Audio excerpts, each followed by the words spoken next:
Jadi ikutin aja alur dari Allah. Banyak banget pelajaran yang kita bisa ambil dari cerita-cerita orang soleh kayak gini. Oh berarti gitu caranya. Kalau kita pengen diberkahi nanti keturunan kita, ikutin aja cara Allah.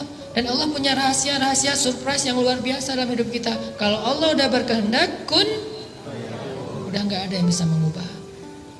Allah cuma bilang kun, jadi langsung tuh. Ini namanya kebesaran Allah. Belajar dari Zaid, belajar dari Zainab, belajar dari Julaibib, belajar dari Fatimah dan Ali. Ada lagi kisah lain tentang seorang cewek pedagang susu di zaman Umar. Ini terkenal nih. Umar tuh kalau malam-malam suka belusukan, melihat rakyatnya ke gang-gang gitu. Suatu malam habis belusukan, Umar capek, akhirnya bersandar istirahat di dinding rumah seseorang. Bersandar. Lagi bersandar ngedengerin percakapan obrolan antara seorang ibu sama putrinya, sama anaknya. Kata ibu itu, wahai putriku, campurlah susu itu dengan air supaya kita dapat untung lebih besok di pasar. Kata anaknya, ibu, jangan, nanti akan dimarahi dan dihukum oleh Amirul Mukminin Umar bin Khattab. Kan Umar melarang kita curang dalam berdagang.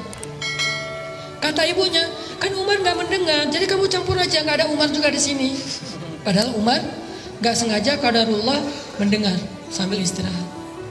Ketika ibunya bilang Umar gak mendengar, Umar gak tahu, anaknya bilang, wahai ibu, sesungguhnya Umar memang tidak mendengar, tapi Tuhannya Umar, Rabbu Umar, Allah subhanahu wa ta'ala maha tahu. Wahai ibu, saya gak berani. Gimana kita akan ngomong ke Allah nanti?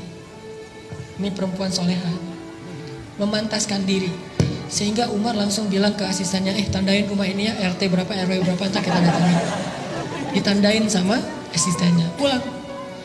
Pulang besok pagi, panggil anaknya, namanya Qasim. Qasim, ikut ayah? Ya, ikut. Gak dikasih tahu juga mau ngapain, ikut aja. Nih luar biasanya orang dulu. Datang, tok. Assalamualaikum, waalaikumsalam. Dibukain sama ibunya. Ngelihat Umar, langsung gemetaran ibunya teh. Tahu kalau dia bersalah. Umar minta izin masuk. Ada apa ya Amirul Mukminin? Apa yang bisa kami bantu? Kayak lebay gitu, namanya juga orang bersalah. Jadi cari-cari muka supaya dia nggak dihukum. Apa yang bisa saya bantu, wahai Amirul Mukminin? Ada masalah apa? Umar mengatakan, semalam saya nggak sengaja lagi istirahat bersandar di dinding rumah ibu. Dan saya mendengar percakapan ibu dengan putri ibu tentang susu itu. Langsung dia nangis. Maafin saya wahai Amirul Mukminin, saya nggak jadi ngelakuin, saya dan segala macam, saya silap, saya maafin saya dan segala macam. Terus dia bilang, sesungguhnya Allah itu maha pengampun lagi maha penyayang. Sesungguhnya Allah itu maha pemaaf, kata si ibu ini. Dan Umar mengatakan, tapi Allah juga maha menghukum dengan hukuman yang berat. Jadi jangan cuma ngambil Asmaul Husna yang nguntungin kita. Kalau kita menganggap Allah maha pengampun, minta ampun. Kalau kita menganggap Allah maha pemaaf, minta maaf. Tapi kalau kita terus berbuat dosa sambil mengatakan Allah itu maha pemaaf, ini tempatnya agak gak nyambung nih, gak matching. Dia terus bikin dosa tapi dia bilang sesungguhnya Allah maha pemaaf, gak nyambung. Harusnya kalau dia bilang Allah maha pemaaf, minta maaf sama Allah. Kalau dia bilang Allah maha pengampun, istighfar kepada Allah, pasti Allah ampuni. Tapi kalau dia terusin dosanya sambil mengatakan Allah maha pengampun, dia tuh kayak memfitnah Allah. Atau ngenuduh Allah seolah-olah Allah itu kayak gak tahu apa-apa gitu. Dia mah orangnya polos, gak usah dihiraukan. Kan gitu kan ya. Seolah-olah Allah itu polos. Padahal ada nama lain. Allah juga dzuntiqam. Allah juga menghukum sesuai dengan dosanya. Tapi kalau minta maaf, Allah pasti maafin semua dosa tanpa ada pengecualian. Allah maha pengampun, Allah maha pemaaf, wahai Amirul Mukminin. Kata Umar, tapi Allah juga maha menghukum. Ya saya tahu, maafin saya. Kata Umar, udahlah kalau kamu udah maaf saya maafin. Tapi saya datang ke sini bukan pengen ngusut masalah itu. Saya takjub, kagum sama putri ibu. Putri ibu itu putri yang solehah. Ibu beruntung punya putri kayak dia.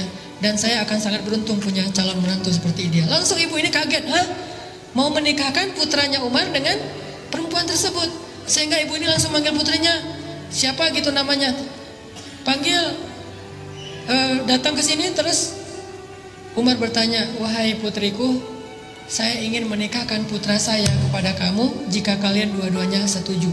Ini pernikahan dalam Islam. Bukan orang tuanya yang setuju, tapi anaknya. Sehingga Umar bilang kepada anaknya Qasim, coba kamu lihat kepada perempuan itu, apakah kamu tertarik dilihat malu-malu gitu.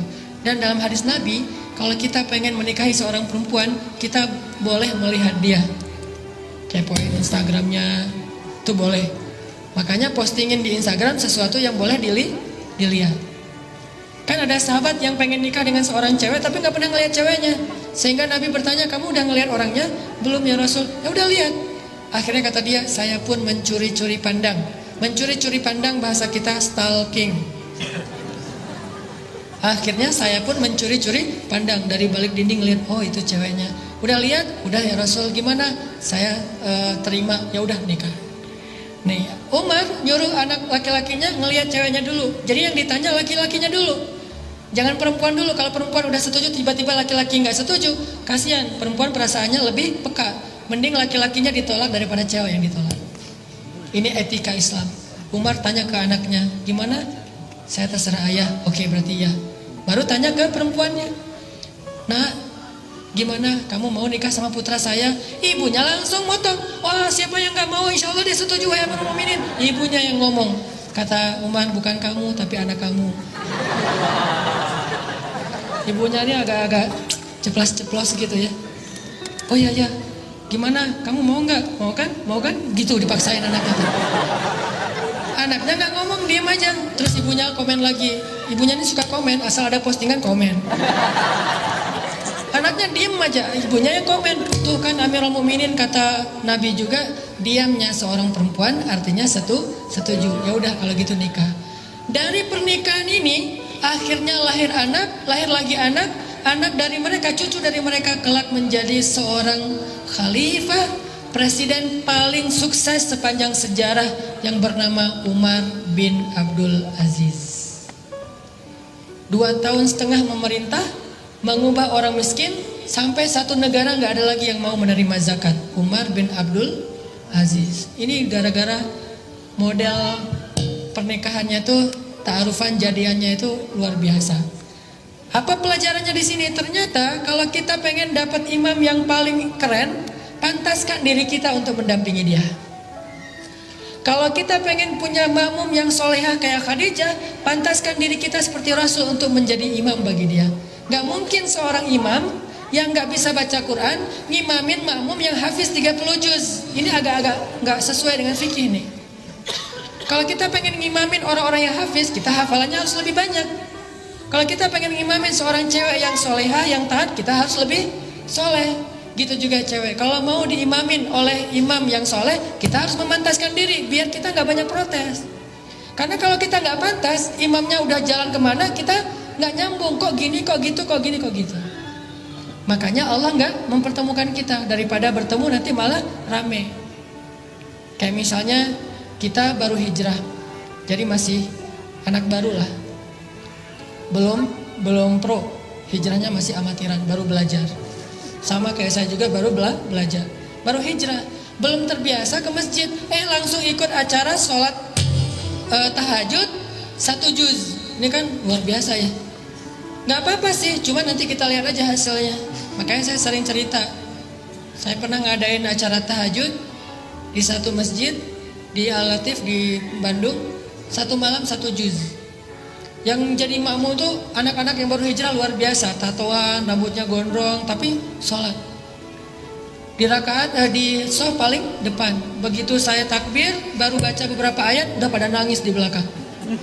Saya heran, wah masya Allah, ini orang baru hijrah langsung ngejos ya, lebih soleh dari saya nih. Belum apa-apa udah nangis. Akhirnya saya ngerasa nggak enak hati. Udah deh, saya nangis juga gara-gara mereka. Nangis, nggak enak sama makmum. Nangis dan nangis juga.